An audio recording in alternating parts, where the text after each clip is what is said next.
नमस्कार दोस्तों, स्वागत है आपका अपने YouTube चैनल टारगेट क्लासेस पर। मैं हूं सुरेंद्र। दोस्तों, अगर आपको हमारा चैनल पसंद आता है तो इसे लाइक करें, शेयर करें एंड सब्सक्राइब करें ताकि नेक्स्ट आने वाले वीडियो आपके पास स्वयं पहुंच सकें। दोस्तों, हम बात करते हैं आज जीके में पार्ट सेकंड की, बौद्ध धर्म का पार्ट सेकंड।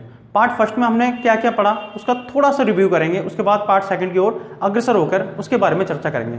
पार्ट फर्स्ट में हमने अब तक पढ़ा था कि कुछ राजा थे या शासक थे जिन्होंने बौद्ध धर्म का प्रचार प्रसार बड़े लेवल पर अपना योगदान देकर किया था, जिसमें थे अशोक, मिनांडर, कनिष्क तथा हर्षवर्धन। बात करें तिब्बत की, तिब्बत में बौद्ध धर्म का प्रचार प्रसार पद्मसंभव ने किया। पद्मसंभव ने किया। आपसे क्वेश्चन पूछा सकता है कि बौद्ध धर्म का प्रचार प्रसार तिब्बत में किसने किया, तो आंसर क्या होगा हमारा, पद्मसंभव ने किया। दोस्तों, कहा जाता है कि बौद्ध धर्म में महात्मा बुद्ध की मृत्यु के बाद उनका संप्रदाय दो भागों में बंट गया, जिसमें पहला था आपका हीनयान संप्रदाय,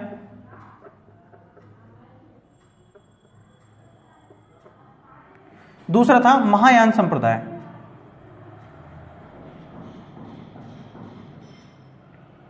दोस्तों, हीनयान संप्रदाय महात्मा बुद्ध द्वारा स्थापित मूल संप्रदाय था। यह कैसा था, मूल संप्रदाय।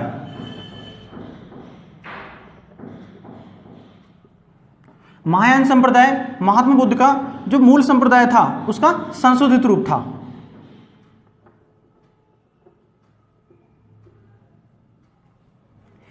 हीनयान संप्रदाय में महात्मा बुद्ध को महापुरुष कहा गया है, जबकि महायान संप्रदाय में महात्मा बुद्ध को देवतुल्य माना गया है। हीनयान संप्रदाय में मूर्ति पूजा का विरोध होता था,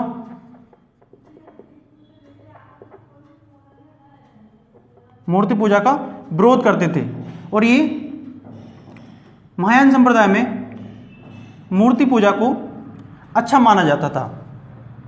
बात करें हीनयान संप्रदाय की, तो इसमें जो है इनकी जो भाषा थी वो पाली थी,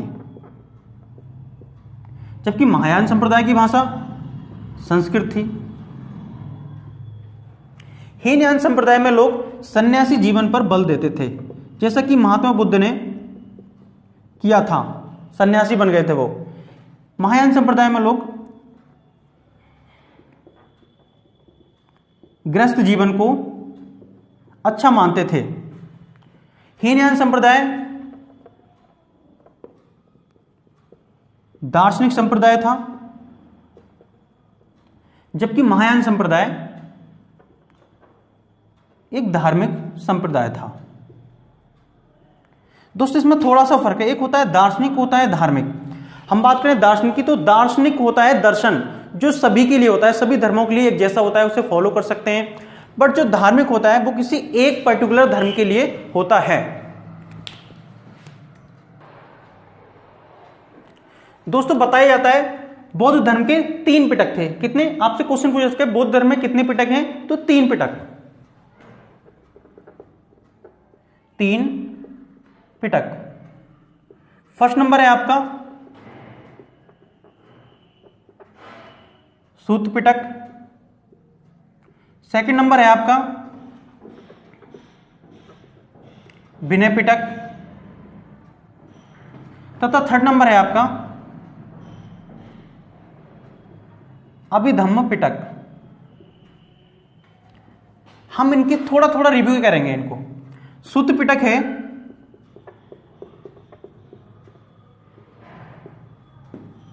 सूत पिटक में महात्मा बुद्ध के धार्मिक विचार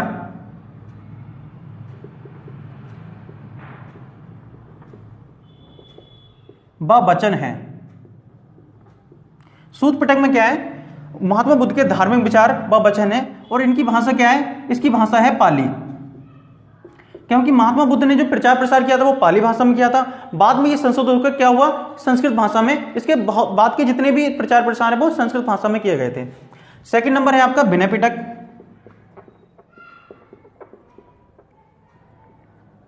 इसमें बौद्ध धर्म के दर्शन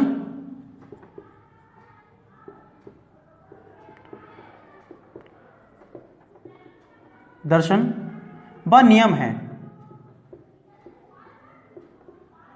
थर्ड नंबर है आपका अभिधम्म पिटक।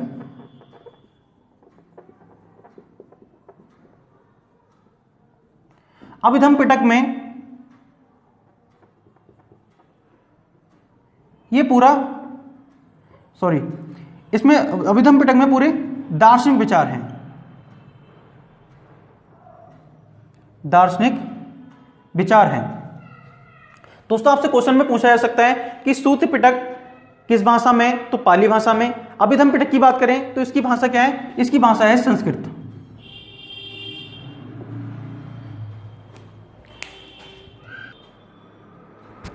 दोस्तों अब बात करते हैं बौद्ध धर्म के महत्वपूर्ण 4 स्थल। महत्वपूर्ण 4 स्थल, 4 स्थल कौन से हैं? फर्स्ट नंबर है आपका लुम्बिनी, जहां पर क्या है, गौतम बुद्ध का जन्म हुआ था, तो इसे क्या कहेंगे, जन्म स्थान। सेकंड नंबर है बोध गया,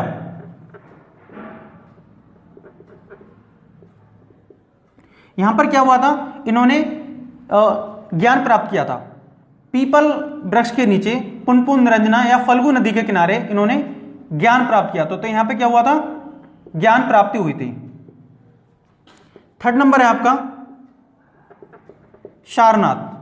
सारनाथ वह स्थान जहां गौतम बुद्ध ने अपना 5 पंडितों को, 5 ब्राह्मणों को प्रथम उपदेश दिया था। प्रथम उपदेश, जिसे धर्म चक्र परिवर्तन के नाम से जाना जाता है। 4 नंबर है कुशिनारा। यह क्या है आपका, जहां पे उनकी मृत्यु हुई थी। ये चारों एग्जाम पॉइंट ऑफ व्यू से बहुत ही इंपॉर्टेंट है। आपसे इनमें से नॉर्मली क्वेश्चन पूछ लिया जाता है कि गौतम बुद्ध का जन्म कहां हुआ था, तो लुम्बिनी। उन्होंने ज्ञान प्राप्ति कहां हुई थी, बोध गया में। प्रथम उपदेश कहां दिया था, सारनाथ में। और मृत्यु क्या हुई थी, कुशिनारा में। दोस्तों जैसे ही महत्वपूर्ण 4 स्थल हैं, वैसे ही इनके जीवन की 4 महत्वपूर्ण घटनाएं, उन घटना को भी हम थोड़ा सा देखते हैं। 4 घटनाएं। फर्स्ट नंबर है गृह त्याग। गृह त्याग की घटना को क्या कहा गया है, महावीर निष्क्रमण।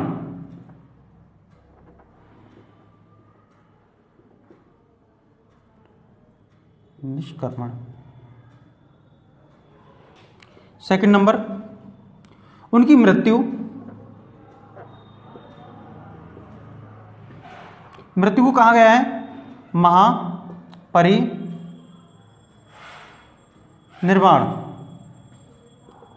फिर उनकी ज्ञान प्राप्ति।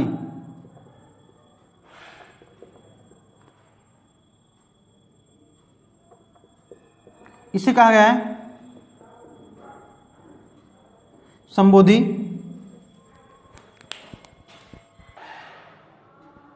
दोस्तों चौथा नंबर था प्रथम उपदेश। प्रथम उपदेश, जिसे कहा गया है धर्म चक्र परिवर्तन। दोस्तों थोड़ा सा पॉइंट ऑफ व्यू देखते हैं हम कि कुछ नाम जो गौतम बुद्ध से रिलेटेड थे उनके बारे में हम चर्चा करेंगे। एक नाम है कंथक, ये बचा हुआ था, ये है गौतम बुद्ध के घोड़े का नाम। दूसरा नाम आपने सुना होगा गौतम बुद्ध के साथ में आनंद, उनके साथ रहते थे आनंद। गौतम बुद्ध ने जितने भी उपदेश दिए हैं वो या कुछ कहा है, कुछ बताया है, तो उन्होंने आनंद को संबोधित करके बताया है। आनंद जो थे उनकी बुआ जी के लड़के थे, हमेशा साथ रहते थे, जहां भी जाते थे चटाई बिछाते थे, उनके रहने का इंतजाम करते थे। ये सब किसने किया था, आनंद ने। दोस्तों ये हमारा टॉपिक था बौद्ध धर्म का। आज का पार्ट 2 कंप्लीट हुआ, कहने का मतलब है इसका पूरा टॉपिक कंप्लीट हो गया, पार्ट 1 और पार्ट 2। दोस्तों एग्जाम से आप ये पूरा ठीक से पढ़ लें तो इसमें कोई भी क्वेश्चन ऐसा नहीं है जो सिंगल बच जाए। दोस्तों जल्द ही हम आपके लिए जैन धर्म की वीडियो लाने वाले हैं, तो बने रहिए अपने दोस्त के साथ, सुरेंद्र के साथ। ठीक, ओके बाय।